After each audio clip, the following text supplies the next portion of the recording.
Baseball is back, and that means it's time to overreact. What's going on, guys? It's the king of 161st Street. I'm back with another video, and these rookies are not even rookies yet. These minor leaguers coming into the spring training season are impressing the hell out of me. And here's why, okay?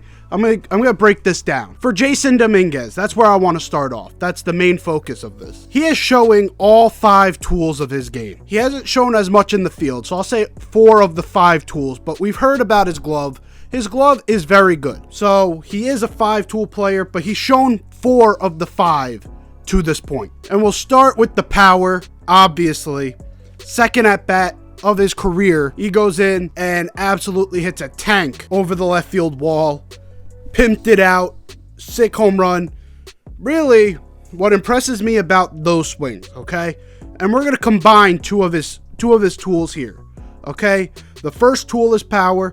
The second tool is plate awareness, which includes contact. He knows, he has in his head, he knows when a pitch is in a spot where he can go attack for a home run and when he shouldn't do too much with it. Now, if you watch those 2 pitches, they're not in a dissimilar spot. They're both up, and they're both not doing much movement. The difference is Jason Dominguez knows instinctively when he should attack, and when he should just put the ball back where it came from, go up the middle, which is something you saw in the game versus Detroit, which is probably the reason why I'm making this video, is because of how impressive he was in that game. And I get it. It's only 1 game.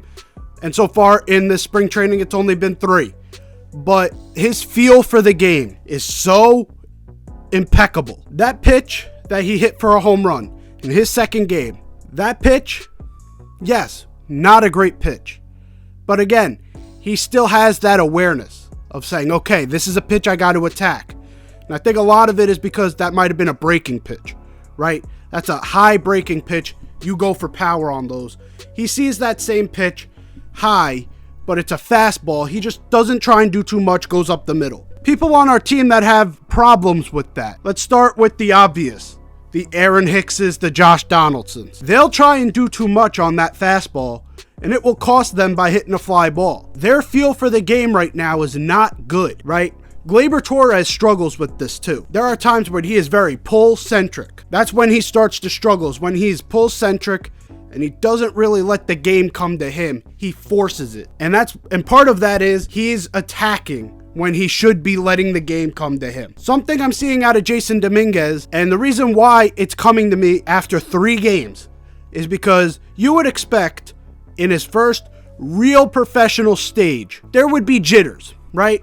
There would be some nerves to actually perform. Even with that, he has that feel to do all these different things, like waiting back on these fastballs that, you know, someone who's anxious and wants to perform would try and force it out, right? He'd try and force a home run. Something I'm seeing a little bit out of Spencer Jones, by the way, and that's why I'm not really talking about him in this video, because I am not as big of a believer in his potential, but he is just a first-year professional. We got to give him time before we can actually see where his potential's at. But Jason Dominguez showed that he's able to dissect and have the plate awareness to know when to attack and when to pull back. That's the most impressive thing. Another thing we saw was just his impeccable speed. His game against Detroit.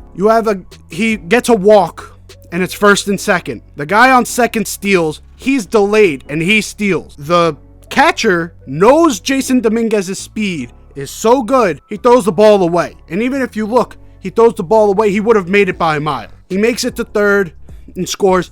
To me, knowing that teams are afraid of him, and part of that walk looked like they were afraid to pitch to him. And a lot of these pitchers are in the AA/AAA stratosphere, a place where Jason Dominguez hasn't had any experience. He's had 5 plate appearances in AA, never been in AAA. And these guys are afraid of him. That's my point. These guys are afraid of him, and he is proving why they should be. That's why Jason Dominguez, to me, looks like he's ahead of the game. And to be honest, in my opinion, he should skip AA altogether, straight to AAA for half the year. He performs half the year. During that August send-up period, he's up in the majors. I'm that high on this kid at 20 years old to actually perform at this level. Am I setting him and myself up for possible failure here? Possibly. But some guys are just that good that you could see it. Jason Dominguez is that type of good. Now let's get to our number one prospect in the Yankee system, Anthony Volpe. His defense has been great. His speed is on point, and he's got the exit velo that, like, it's crazy to me, the crazy amount of exit velo he has, especially not being the biggest guy. His first two plate appearances were 102 miles an hour and 109 miles an hour off the bat. That's absolutely wild. Now again, he's more in a position to make it to the majors right away. And he's proving to me he should be my starting shortstop. If I'm managing this team and I'm Aaron Boone, or if I'm Brian Cashman and I'm making the decision on preparing this roster, Volpe is on that major league roster opening day, or possibly prospect manipulation aside. By mid-May, he should be on that on the Yankees roster, and he should be starting at shortstop over Isaiah Kiner-Falefa. He has shown me enough that he is ready. He is definitely ready for this challenge. A lot of it is because he's showing those intangibles, right? He's showing that intangible, and also things you can't really teach. The lightning quick speed. You can't really teach speed. The way I think about speed is, if you're not fast, you can get to okay speed. If you have okay speed, you can get to good speed. If you have good speed, you could get to really good speed. But if you have great speed, that's not teachable. Great is not teachable. You cannot get from really good to great. Volpe has that. And it showed when he walked, steal second on a dime. That was a pitch out, by the way. It was a pitch out when he steals second, and he makes it by a mile. Again, a fastball high on his second steal, which is the pitch after that, makes it by a mile. That's crazy speed. That is Billy Hamilton. That is Ichiro speed. That is all these guys that had all, like, their main facet was speed. That's that type of speed, and that's not his main skill. His main skill is fielding and hitting the fucking ball. He can do that at a very high clip. Something that Isaiah Kiner-Falefa didn't provide to us for most of last year was that power. From everything we're seeing out of Volpe, he has the potential to give us amazing power. Knowing that exit velo, knowing that we have wide gaps, even though everyone wants to call the Yankees ballpark a little league ballpark, Anthony Volpe can take advantage of that at any time, and he can definitely impact this team. He has provided enough to this thing, and I know we're only 3 games in, and this is the crazy part about this video, and I know that's why a bunch of you are going to be in the comments saying I'm overreacting. I see something. I see that it in both of these guys, and I know Dominguez is 20 years old, and the Yankees are not going to rush him into the major leagues.